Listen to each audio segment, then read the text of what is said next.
እውነት ነው ማለት ነው? አዎ ሰይፍዬ አረከሽ ሰይፍዬ ያው እንግዲህ በከላክ መቼ ነበረ? እስኪ ቀን በቀደም አይደል እንዴ? አሁን ወለድሽ ተብሎ ስንት ጊዜ ሆነዋል? አንድ 4 ወር። ይኸውልህ እኔ ለሙቀት እላለሁ ለፍጥረት እየሆነብኝ ተቸገርኩኝ። መንታ እንደገና? አይ መንታው እንኳን ዝም ብሎ ነው። ውሸት ነው፣ ምኞት ነው ቢሆን። አይ ውሽ ሰይፍዬ በጣም ስለዚህ የበፊቱ የገንፎ ወል ሳያልቅ የአጥሚት ወልቅ ሳያልቅ በዛው ላይ እንደገና ደግሞ ቄቤው ማሩ ቄቤው ሁሉም የሚገርም ነው።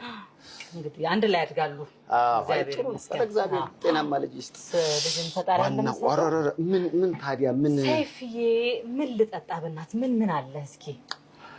በጣም ያምራል።